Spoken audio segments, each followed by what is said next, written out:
Welcome to the Ignition Zone, the platform where we explore ideas that drive Africa's transformation.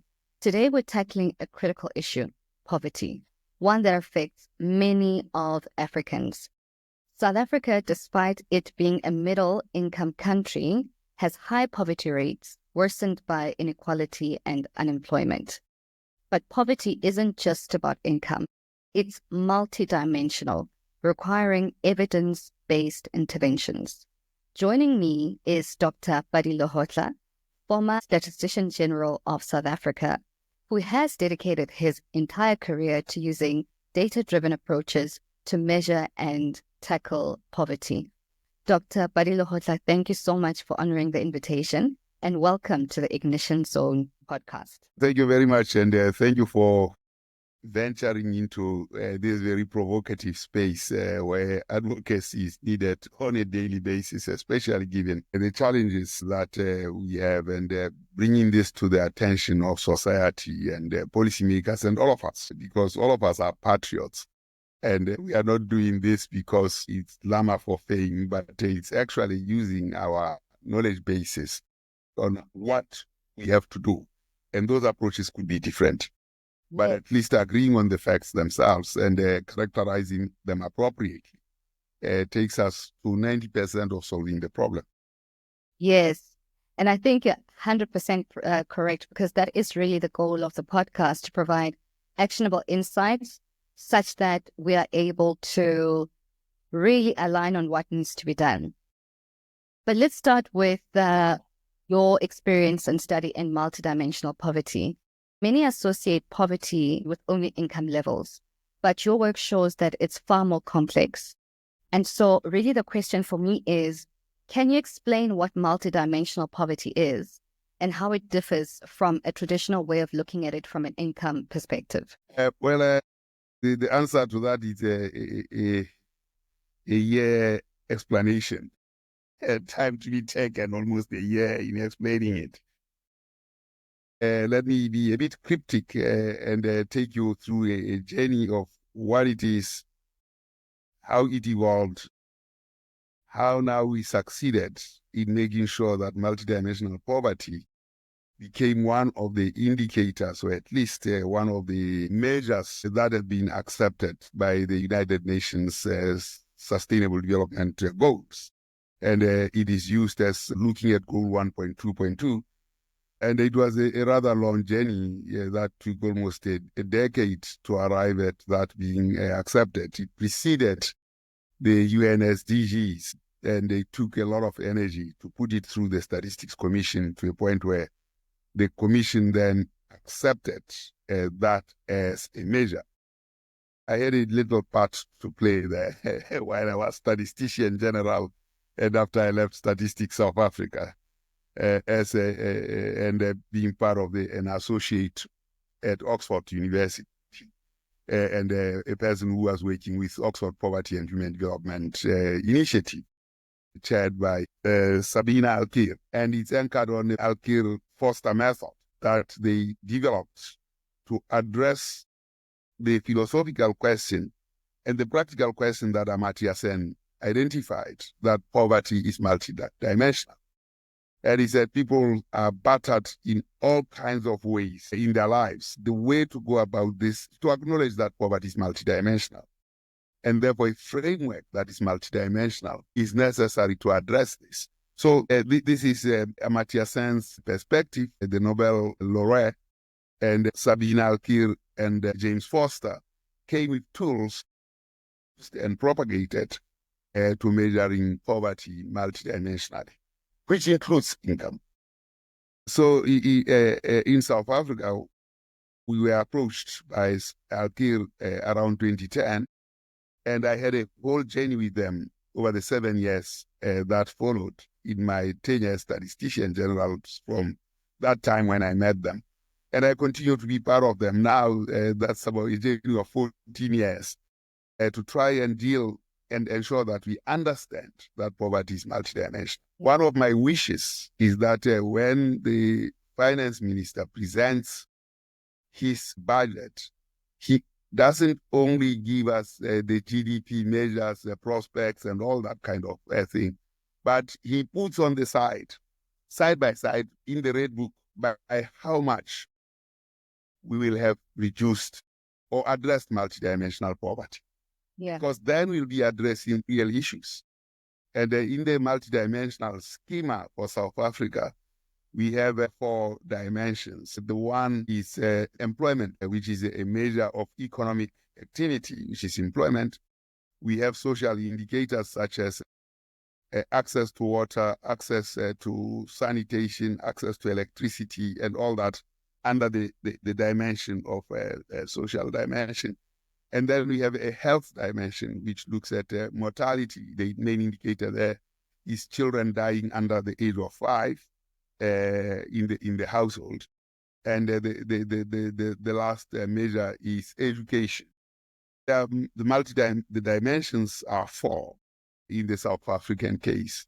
And these dimensions are statistically measured by incidence of existence of those conditions, such as a child dying under 5 years in the household, children of school-going age not being in school in the household, and unemployment, of course, the number of people that are unemployed in the household. They have cutoff points.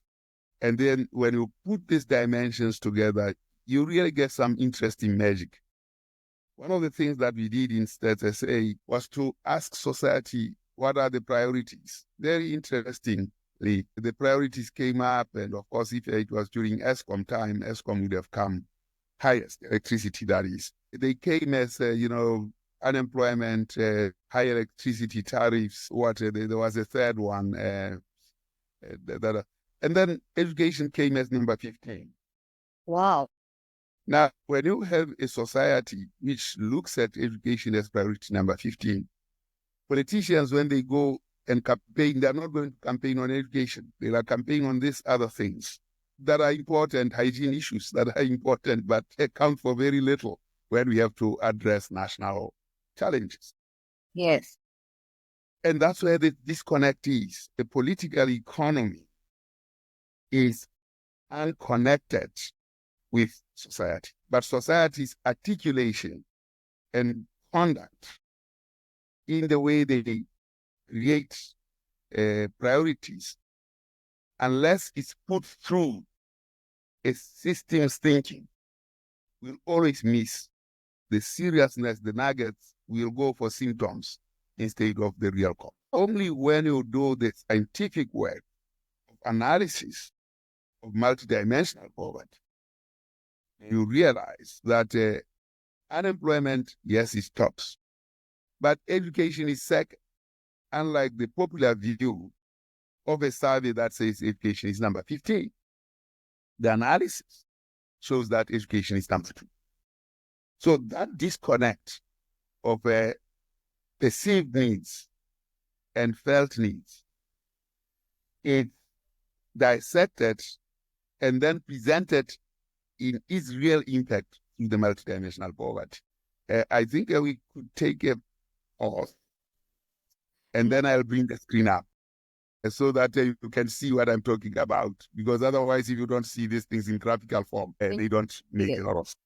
Please feel free to share that. And I think for me, one of the key things that still actually is a conundrum for me is that all of these things are wicked problems, like solving education, solving health. These are all difficult things to do.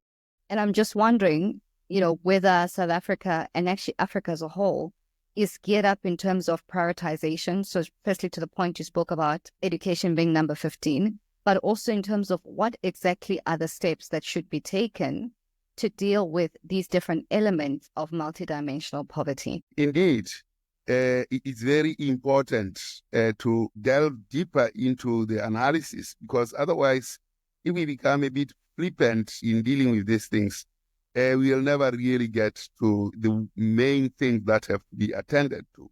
That was in 1953 in the South African Parliament, asked the Parliament by saying, what is the use of teaching a Bantu child mathematics? Oh. It can't use it in practice. And, I think hardly anyone knows about this question. because anchored in it are our fortunes in South Africa today. And if we do not go back to that question and see the steps that were taken as a deliberate process, if we don't become deliberate in our actions to address that, we will be doomed, as we are now. And of course, for the whole continent, because colonialism was basically about this issue that Verwoerd articulated so well with apartheid. Now, with Monique Shafik, who asked, what is our purpose? And, there are many policy missteps that we have in the country. Monique Shafik says, what do we owe each other? And talks about this matter of what we owe each other. And you can see here, education is the biggest spend for people who are 6 to 21. The biggest spend here is education. Of course, they spend on health and spend on health, as you see there, and then spend on welfare at these ages. But the bulk of it is education. And in South Africa, we spend quite a bit of budget on education. Almost 19% of our budget goes to this thing. Yeah. And the idea is that after that education, you can actually go to work and then start earning. And then, of course, those earnings that you get create the basis for tax. And the taxation looks at our welfare and the like. And then when you are at my age, you go on pension. And then you receive that spend in terms of pensions. Now, the question is whether in South Africa we follow this trajectory carefully. Probably we are pouring money into a bottomless pit here in education because it doesn't yield working. Yes, but even for those who work, the two-pot system, it's inconsistent with this design. Because if we have to withdraw pension money while we are working because we are under stress, then the wicked problem is not understood. That the wicked problem is not about the immediacy of consumption needs. The immediate problem is creating intergenerational value. And the pensions create that intergenerational value. And are we deploying those pensions properly is the question. Now, going straight into your multidimensional poverty. And of course, the design for actually understanding this is the vectors. And there are 3 vectors here, vector of goods, capabilities, and vectors of achieved functions. The question is, do we understand what achievement is? If we understood achievement, we wouldn't go into a two-pot system because it cannot lead to this achieved function. Because you are robbing the future of the current and the future of the future. Yeah. A double whammy. And that's the wicked problem. If we don't deploy analytical tools, we will never deal with the problems because they are multidimensional. So this is where the faults are in our planning systems. And you don't see anything that resembles an adequate address to these problems. This survey now, I told you about the priorities. And then, of course, South Africa ranking number 1, reliable water, employment, and cost of electricity. And see, it's mapped at lower levels of geography. You can see where these pressures are. Yeah. They are there, rank 1, it's rank 2 and rank 3, and it's at the lowest level of geography. And there you come with education as priority number 50. What is a conundrum for me is why we're spending quite a bit on education, but it doesn't seem to be yielding any income, any outcome. And at the same time, it sounds like it also is not fundamentally being prioritized in terms of what actually goes into education. You have characterized it correctly. It's that we are going through the motions, and when you deal with wicked problems, you don't go through the motions. Right. You have to be very radical in analyzing the information and having foresight on what does achievement mean and what are the things that have to go into that thing that we call achievement. And then we shift quick into inputs. Right. And the club, when this president rises in the next tomorrow on the State of the Nation, he'll be talking about inputs. So will he be his finance minister. They'll be talking about inputs. Now, those inputs are not even this vector of goods and services. It's not characterization. Not at all. Neither is it defining the capabilities, which is vectors of potential functionings, and absolutely empty in terms of impact. And this is where the wicked problems are not addressed. And every day when we wake up, a decade passes, we haven't as well addressed those wicked problems. So this is where the problem is. So let me go to our multidimensional poverty measures. But this is what it takes to come to understand. So when I ran quickly through those graphs, I was trying to come to this point where, given that we said poverty is number 15, analysis and subjecting that to an analysis gives you this kind of ranking. In 2001, unemployment was 33% as a driver of poverty, as a multidimensional driver. You saw the rankings, it was water, and then unemployment was second. But you can see the significance of the analysis showing you the reality. And then in 2011, it was 40% as a driver of poverty. And then in 2016, it was 52%. When you take this period here, this 33% to 40%, it happened over a period of 10 years. But when you take 2011 to 2016, it grew by 12 percentage points in a period of 5 years. Sure. Yeah. Increased by 12 percentage points in half the time. That's acceleration. What this simply means is whatever we're doing to address unemployment is not working. In order to address poverty, it's not working. Right. Okay. Yes. Of course, an intermediary is unemployment. But the ultimate is deal with poverty. Right. And unless the Red Book on the State of the Nation, or at least finance, reflects this multidimensional poverty measures, it will never be acted upon, because then we are focusing on debt to GDP ratio and all those things that economists and national GDP. And I'm happy that we are talking about beyond GDP. GDP as a measure of well-being is far off and corrupted by our own perception of what our purpose is. Now, number 2 here is years of schooling, education. 16 percentage points in 2001, 14 percentage points in 2011, and 11 percentage points by 2016. Obviously, we can see that there is some level of impact on the number of years of schooling, but when we combine these two things, they become very toxic. It's even worse when you start looking at these poverty drivers for people who are 15 to 24. The heart of it, 35% of these young people is the highest for them. That is the not being educated is the highest. It's not unemployment, it's the highest. It's education. And when you look at it, 35 plus 15, that's 50. Half the drivers poverty for younger people is education. Yeah. Not even employment. Now, so when we understand that conundrum, then we can respond to it differently.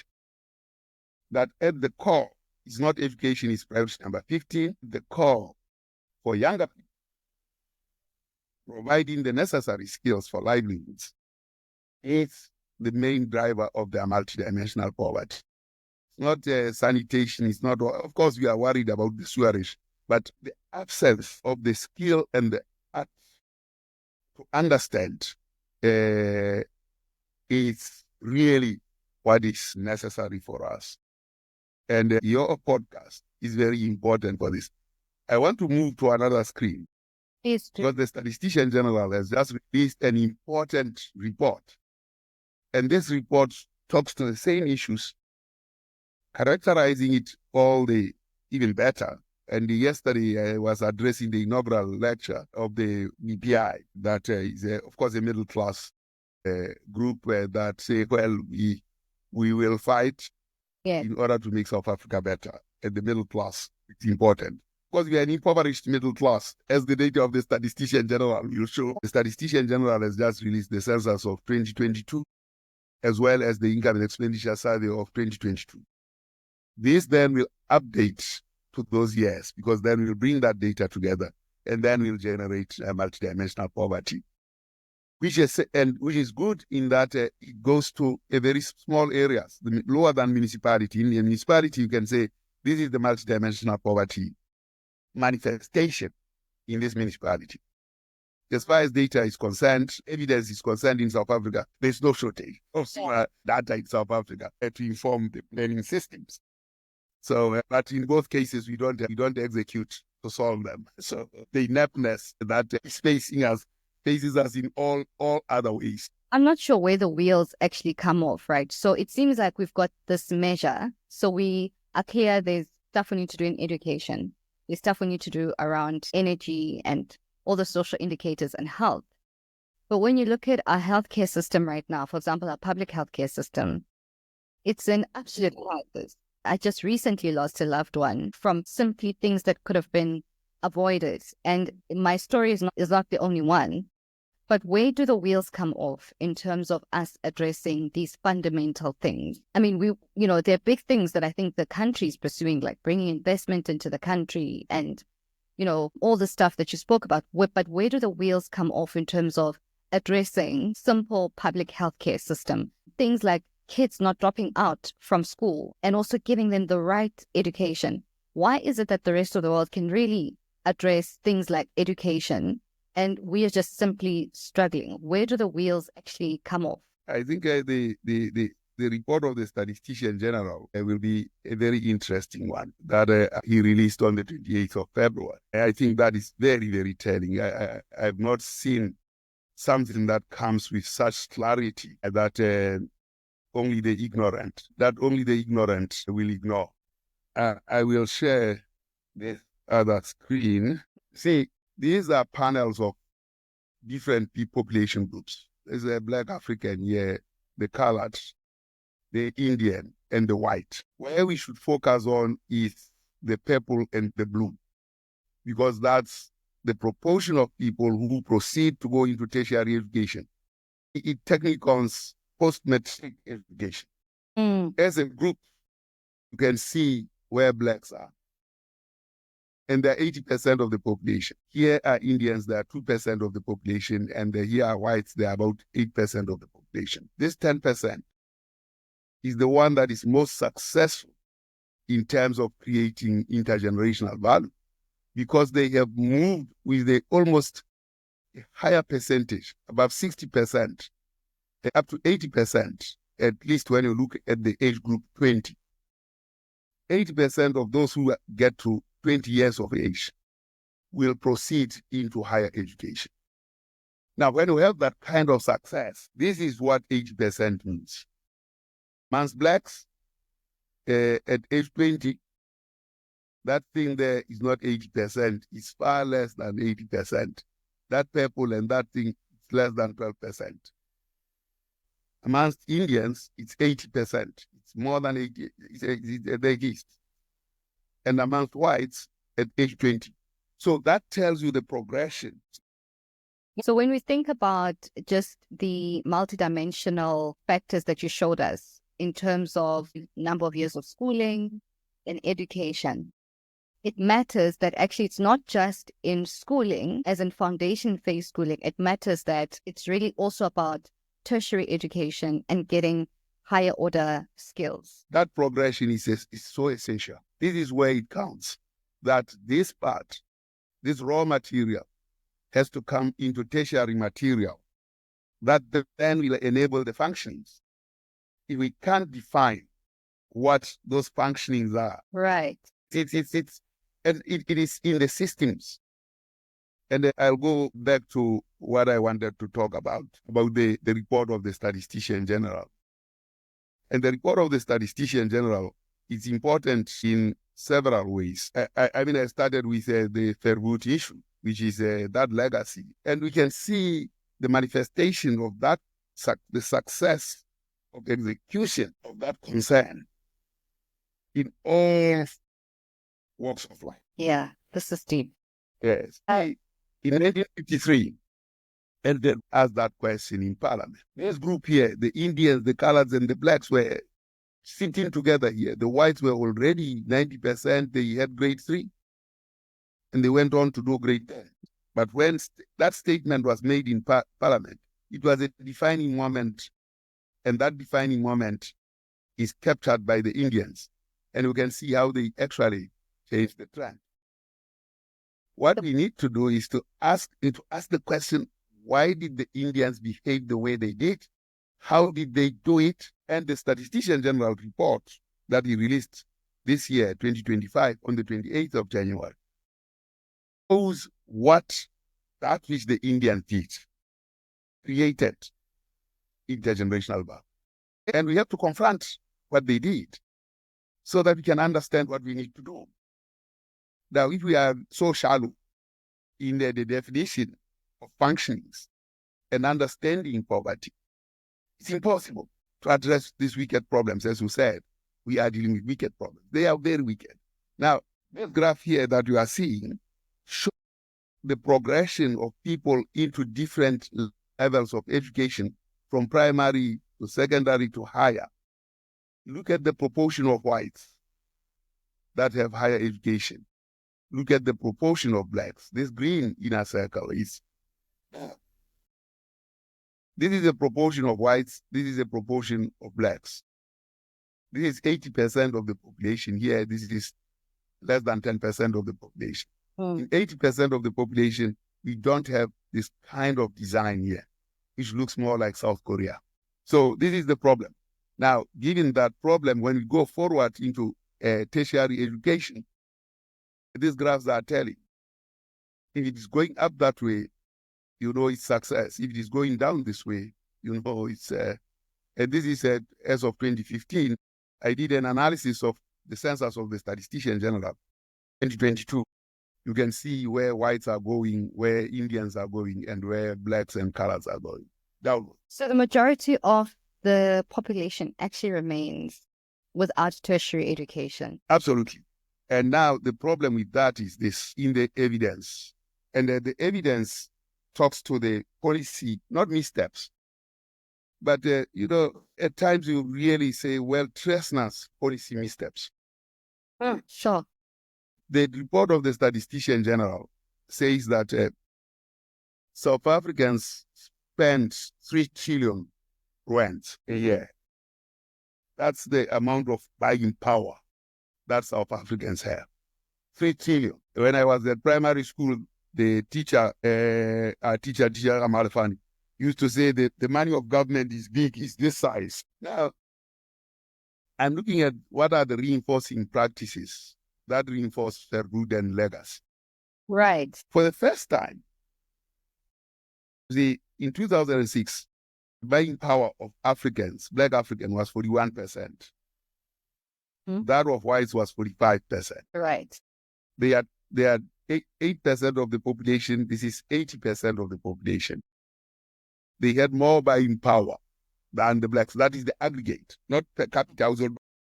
That bag, those two bags were almost like, for the first time, blacks have surpassed the buying power of whites. 62%. So it is 1.8 trillion. Let's go and say where this money is spent. It is 3 trillion. You see, the distribution of spending areas is all the countries of Africa. Large shops, medium and small shops, markets, street outlets, specialized shops, private service providers, and public and semi-public service providers. That 1.8 trillion is spent substantively in large shops. Your chain stores, who owns that? It gets spent in these medium shops, in these specialized shops, in private service providers, and then, of course, in public or semi-public service providers. And here we are beginning to privatize. We are beginning to privatize this space here. So in that privatized space, there is 11% public and private sector. Private service providers are mainly white. All these are mainly white. This is where blacks are working. This 1.28 in the markets and the street outlets, where we fight with foreigners. Right. This is where our fights are. And they catch the news. Our fight is not with these large corporates that are owned by white. Right. And that's where the 1.8 trillion goes. That buying power, it is now 62%. Additional established concentration. So it is just a conveyor belt. Now, this conveyor belt, sad in that here is how the real growth in annual consumption has been. It's been declining for the middle class, particularly those who are tertiary education. 13% decline, 19%, 29% drop. So the middle class is an impoverished one. Why? Because it plays no role in these large outlets, in this medium and small, in these private service providers. It is confined, it's confined here. Right. So it's a problem. You can have the buying power, but if you don't control the value chains, this is the reality of your corrosion of the buying power. In 2006 and 2023, it declined by 29%. So the middle class is being impoverished. It's not a middle class, not a typical middle class, because it owns nothing. Consumption expenditure by these groups that are supposed to see growth has been declining from 2006 to 2020. Right. And it is declining in those groups.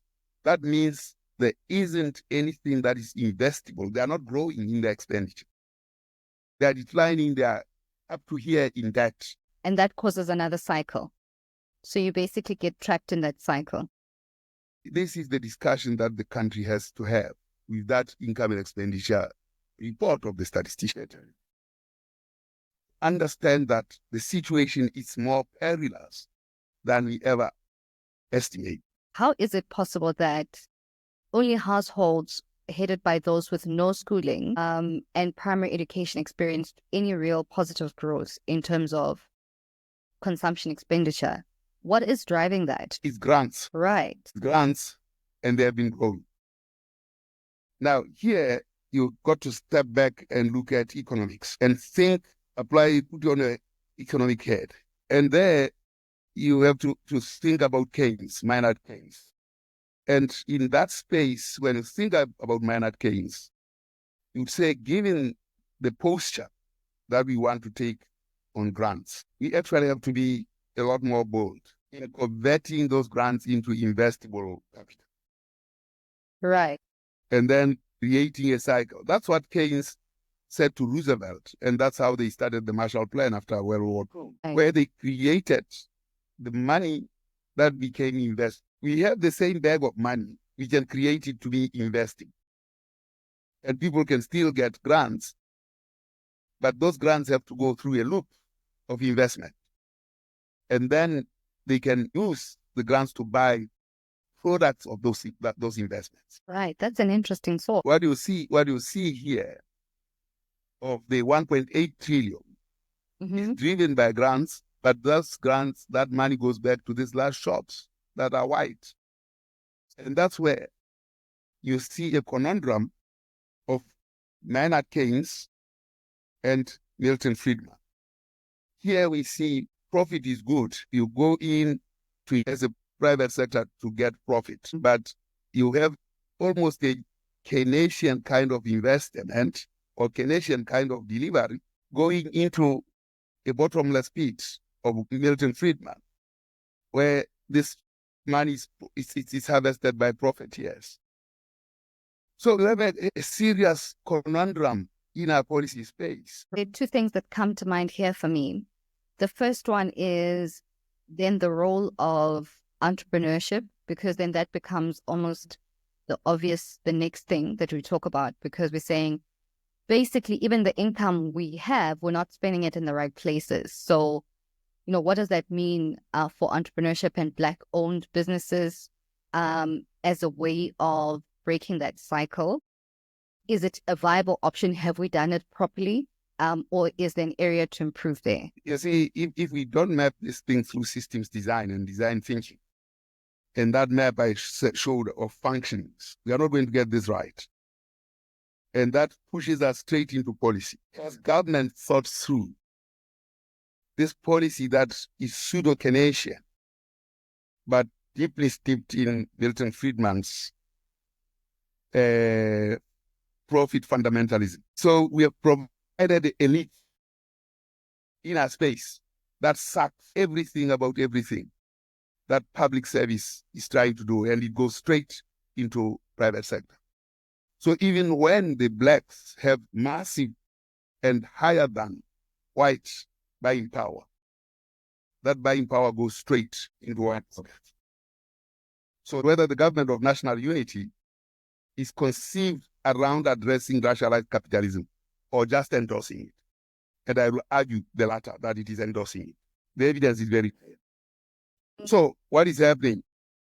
There, here you see the top 10%, which enjoys 50% of the income, consists of 73% of whites. That is, 73% of white people are part of the top 10%, which enjoys 50% of the income. 40% of Indians, 20% of coloreds, and 13% of blacks. Here is where this, but let me take a detour here and show that in this period, males actually got progressed better in the country. But here it's also base effects. This growth is just because they were coming from a low base. But there's also something else. Yes, but there's something else. Despite coming from a low base, here you see completion of degrees by female compared to males. You can see the big gap in 1996.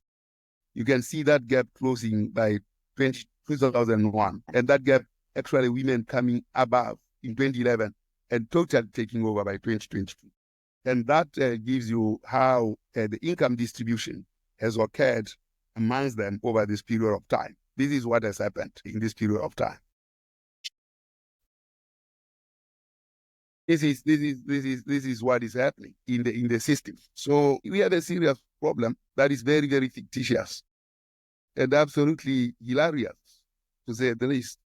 But certainly women have actually, that is what has created this journey of progress. But at the aggregate level, you can see between 2006, actually things have been going west under, but even more west here, where you see the household consumption expenditure, despite blacks having risen to 62% of the trillions, but actually there's been this serious decline between 2011 to 2023. And they're burdened with debt and everything. The question is, are the policies addressing this? My answer, they are not. Just to help us close this session, you alluded to the education outcomes of Indians improving over time and saying, what is it that they did? And my question would be, are there any other social factors we should be thinking about, like role modeling, mentorship? Are there any sort of factors that influence that sort of outcome from an education perspective in general? Among blacks, the upper quintile is only 13%. Amongst whites, the upper quintile is 73%. This is what made Indians what they are. They are having a 40.6% upper quintile. Their reaction to roots in 1953 has made them achieve this. That's how they address the education, and that's what Africans have to try and do. Assuming that we all have access to the same sort of education system, at least at a public perspective, what is it about that site? Did they choose to do more mathematics, or did they choose to do more science? What is it that they did differently? The environment at home was supportive. Nothing yet. With migratory labor, there's no supportive environment for blacks in education.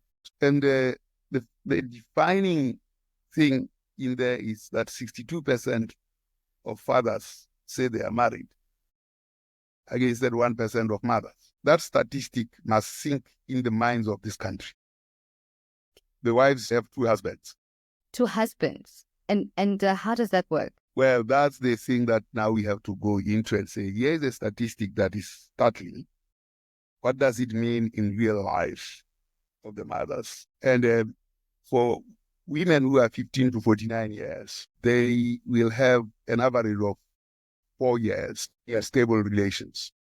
Whereas for male, it will be 15 years. But those relations are serious. Now, if we don't link the data that emerges out of that environment and transpose it in relation, we have hardly scratched the surface. And then if you look at the policy and the fees must fall, and you look at the lackluster response of government, they've hardly appreciated the magnitude and depth at true levels and undermining true important outcomes or impacts.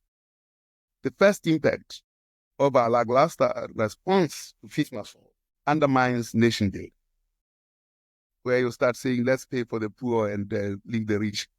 Pay for everybody because the national agenda of nation building is primary, is more supreme. And we don't have any spaces in this country where we commune as society. It's only at university where you have critical mass of people in a different composition in their race. But when you start dividing them by saying pay for the poor and pay for the rich, the Afrikaners will create their own universities. And the national agenda of building a nation is gone out of the window. The negative of that is polarization, where the Afrikaners will go and build their own universities and do what the Indians did as community of practice when Verwoerd said, what's the use of teaching Bantu child mathematics? I'm going to go back to the issue of education and then we're going to close. So when we think of the Department of Basic Education and the studies that they do, obviously there is there are some sort of psychosocial elements that they take into account. Hence we've got things like feeding schemes in schools and so on.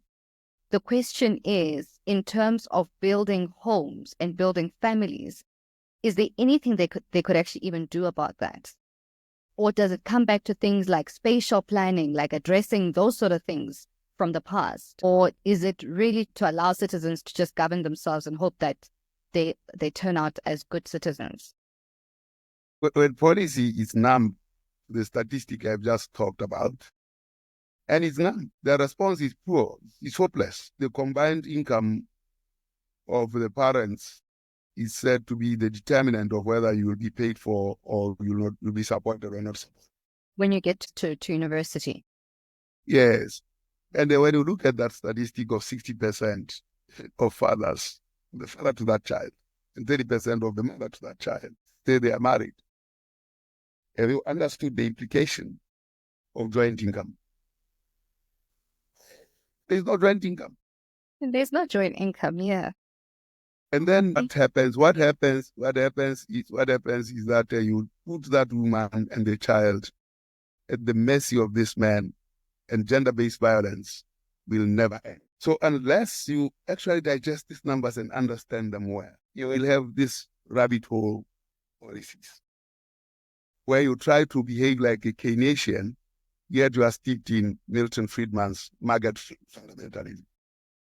And when you do both those and you think they will add up and average out, you are in cloud cuckoo land. You are lost. And that's where the government is lost. Well, I think there's a lot more to do. I think if I summarize our conversation, two things. The first one is priority. If we just think of where education was prioritized at number 15, as opposed to, the crises that we're going through. For sure, load shedding is a crisis, water. And I think maybe that is the problem. We've been in crisis mode for such a long time that the actual fundamental stuff, we're not really paying attention to. And when we think about education on its own as a driver of multidimensional poverty, requires multiple analyses, from a social perspective, and essentially how even kids go through that education system all the way from, foundation phase all the way to tertiary. So it sounds like there's a lot more that we should be thinking about from a government policy perspective but also creating an environment for people to come in, private players to come in and be able to support the execution of the relevant interventions. The problem with private players is that the design at the moment, they are leeches. I have another slide that talks to 2020, where the private players came and said, government, here are our targets. And government snapped them. They snapped them on two reasons. One, the government doesn't have tools of integration, and they couldn't deal with that set of things. Second, the private sector was not very honest, because if it was honest, it would have insisted, rather than now nitpick what they say are the immediate low-hanging fruit, deal with ESCOM, deal with that. When they do that, they've forgotten about targets. And I think Zondo Mark II is on the horizon. It's because that's the recipe for Zondo 2.